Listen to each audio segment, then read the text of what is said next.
magandang umaga po at ngayon po ay yung araw po ng pasok ng Cuatro Marias, kaya ayan, busy po sila ngayon. Naghahanda sa pagpasok. Good morning Ayan po sila. Good morning po. Ayan po si Ninita. Ay, si Sinia nasaan? Si Nina pala hindi na nila kasama. Good morning. Ayan po, si Mami. Bali, hindi na po ako sasama sa school at Ternida na lang po ang mag-aano sa kanila. Mamaya pong hapon ako po yung susundo dito. Ayan po at paalis na po sila. Ayan. Ayan na po yung tatlo. Hindi po nila kasama si Nea. Pwede hindi nyo kasama si Nea? Hindi pa na napasok eh. Hindi namin. Hindi po nila kasama si Nea. Ay, Chinea! Bye-bye! Aalis na kami. Hindi kasama si Nea. At ingat kayo.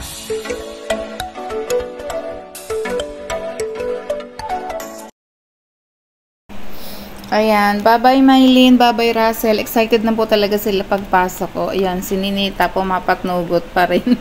Kanina po inabutan kami ng napakalakas na ulan. Buti nandito na po kami sa school. Ayan, ingat kayo. Hello po, at kami po ay pauwi na ni Ninita. Hi Net. Okay, pumasok na po si Mylene at si Russell. Hindi ko na po sila naihatid kanina, pero try ko na madaanan sila kung kamay papapasukin kasi nakakahiya naman, baka nag-start na sila tapos makaka-istorbo po tayo sa kanilang klase. Ayan, si Ninita, how is your first day, Ninita? Kamusta? May kilala ka ba doon? May kilala ka? Nakaklase mo? O, makikinig ka lagi sa teacher ha. Pauwi na po kami ni Ninita. Try po naming madaanan yung school. Silipin namin si Mylene. At mamaya, si tatay ang susundo sa kanila. Siguro sasama din ako mamaya pag sundo. Ayan, at nagtangka po kami pumunta dito sa school ni na Mylene. Wala na po mga bata. Ano ka pa siya? Bibisitahin po namin doon sa third floor daw po. Check namin kung kami makakapasok. Ito po si Sir Jonas, Jonas. Ano pong subject ni Sir? Mape. Ayun, sa MAPE. Ito na po, nakarating na po si Russell at si Mylene. Sir, sinalok ko lang kasi pinag-tricycle ko lang sila kanina. Ayan na si Sir. Iwanan ko na kayo. Thank you, Sir. Bye-bye. Kita na namin. May subject sila MAPE, nag-grouping. Okay naman yung dalawang masaya doon sa classroom. Please, nakita na po namin silang dalawa. At kami po yung uwi na mamaya, susunduin na lang po namin ulit sila. Ano Net? Okay, tara na. Nakita mo yung dalawa? Diba? Masaya naman po sila doon sa room. At Kaibigan na agad. Siyempre, nakikipag-participate sila doon dalawa, diba?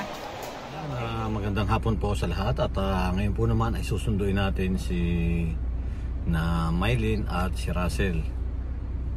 Mga 7 na po sila lalabas, kaya tama-tama po ngayon yung pagsundo. Kaya lang gabi na sila. Si Ninita po ay kaninang tanghali kasabay po ni Ternida na umuwi. Kustahin nga natin itong dalawa. Ayan. Gabi na. O, pasok na!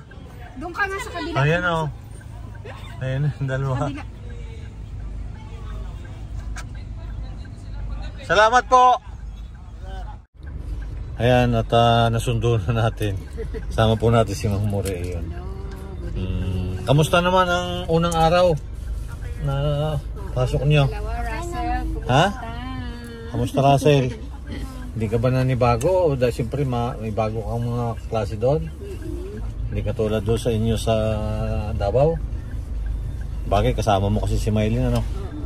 Ang bilis pa mo yung tubig namin.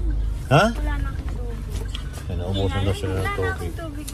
Dapat nag-refill kayo dyan sa Kasi kantin. kanina pag-alis namin. Namin, tapos meron. Ayan o. Sige, doon na lang tayo sa bahay magkwentuhan. Sige, uwi na tayo gabi. Kamusta mo ng araw? Ha? Ayan, tatanungin ka ni nanay. Oh, kamusta ang school process? Ayos nanay. Oh, kamusta ang school? Wow! Ay, pick sila kasi Monday. Kamusta? Maraming nakilala Russell. Ikaw may kaklase ka ulit? Klase mo? Ilan? Marami? Ano din po sila Paulo na yung classmate. Sila si Hamiharu. O si yung mataba dati. Saka sila Sam. Pero si Si Samantha naging hindi mo klase si ano? Si Baet. Sino po yan? Si Bakiro. Hindi po. May kaibigan po kami. May kaibigan na lang sila. Inaano ko kay Russell, siyempre bago siya dito. Baka ako naninibago siya dahil siyempre doon siya dati sa Davao. Hindi katulad ni Miley na sanay na siya. Hindi ka ba nanibago? Maiingay mga bata. Dami. Okay naman. Sabagay, so doon sa pinapasukan mo naman. Maingay naman po talaga dun sa amin. Maingay din doon. Ganun lang talaga mga ibon. Sana at least sanay ka na doon sa mga ingay-ingay. Ano? Tsaka ang kagalingan nito, kasama niya si Miley. Pinagsama po natin sila sa sa isang section. At saka mag-guide ni Maylin talaga si Russell. Magkasama sila sa isang section. At saka ako pag nag-meeting din, isang puntahan na lang ako, isang tanong kay advisor sa mga teachers. O kanina naabutan ko kayo, ano yung teacher niyo sa MAPE, ano? Sa MAPE. Okay, sa Si Sir Jonas, Sir Jonas. Ayan, nakilala ko siya kanina. Sinili ko kayo kanina kasi baka mamaya ka ako hindi pa kayo nakapasok. Oo, medyo matraffic kasi doon sa dadaan. Ano po kasi nanay, pagdating lang namin, Tracy, kakala ko late pa. Pagdating lang daw may mga bata doon sa ano. Kaya Tapos, late kasi 12:20 opo, ang sabi time. ko, kami yung una doon. Tinuruan pa kami nanay, sabi, pangatlong floor. Third floor, tapos first no pintuan na yan na. Tapos umupo na kami, tapos sa electric fan, umupo kami dun, tawanan kami kasi kami nauna. Hanggang marami yung mga bata dyan, pagtingin namin sa teaching pumasok, ba't iba? Lumabas na kami, dala-dala ko yung bag ni ma'am. Mas na maganda yung Nagkamali sila? Nagkamali pala kayo. Hindi po, ayun talaga. Ayun pala. Opo, tapos pagbaba namin, ma'am, bakit po iba po yung teacher doon? Sabi ni mama, ano ba? Kaya ayun talaga first namin, first period namin. First period. Kaya yung teacher, kasi regular class na po sila pagpasok, may klase na. Kaya hindi ko nakilala. Nakilala niyo ang mga teachers? Nakilala na? Yung iba po hindi pumasok. Hindi pa pumasok. Kasi Lakas ng ulan. yung alas 5 dating natin kanina, sobrang lakas ng ulan. At least nakilala niyo na yung iba niyong mga kaklase. Basta dun tayo sa may electric pan. Walang electric. Tuloy tayo sa malayo sa electric. Wala bang electric fan sa room? Ano lang po, di ba room namin dito, tapos dito po yung electric pan na isa, tapos dito electric pan na isa dito sa likuran namin. Dito lang kami sa harap. Doon kami sa harap, walang electric pan. Diyan, wala na sa unahan. Po natin Nasa unahan kami nakaupo. Kasi nalit kami. Oo, para kung ano man, makapagdagdag tayo ng electric fan doon. Daming ano O, dun sa ganun talaga room sa namin. public. Magdala muna kayo ng single. Pag titing, ayun may mga electric fan dyan. Bibiri namin nagluluko no. Di ba may maliit ka ding fan? Nasaan na? Nung dati po Oh, yan yung binili isa. namin. Ayun na isa. Ayun isa. Sinaya ata mayroon pa doon. Hingin mo na yung isang gano'n ng sinaya. Yung palay pink. Oo, ayan Russell, dalhin mo yun i-charge. Para may pan kayo. Titingnan namin ni tatay doon kasi pag nag-meeting ko, ano yung itulong namin doon sa school. Ha? O, ayan. Ayan, at least kakain na tayo. marami daw agad siyang assignment. Dami Nagdirig assignment. lang ako kami. O, bukas ng umaga, pwede nyo gawin yun sa room ko, ha? Para Nandun na lang po kami sa library. library. Ano, saan? Sa library. Library. Library. Oo, sige. Sa library. Magtatanong na lang po kami sa'yo pag hindi namin malaman. May science, tapos Pwede kaya nga doon kayo sa isang table. Pwede naman kayo doon sa may... Pwede kayo dyan sa may labas ko, tahimik doon. Oo, tahimik. Lalagyan ko kayo ng lamesa para makikita ko kayo. Ay, si Ninita.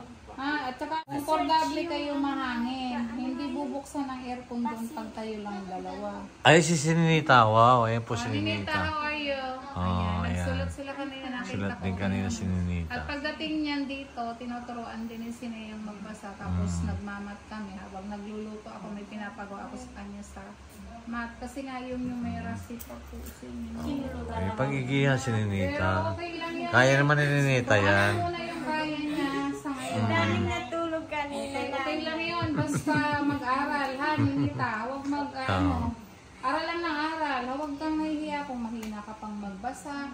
Huwag nahihiya kung, kasi nga, hindi naman namin po hinahanapan ng gano'ng kakaagad ka. Nagawa nga ng, yung naging foundation po ni Nita, ay alam nyo na po, sa una-una, yung mga bago lang pong nanonood sa amin. So, kung nasubaybayan niyo po yung ano ni Nita, so malaki na rin po yung improvement, kaya lang talagang hindi pa po yung level niya po. Hindi pa po natin ma-level siya talaga as grade 6. No? Although, learning skills. Kaya ni Nita yan. Pero kaya naman niya yan. ESP.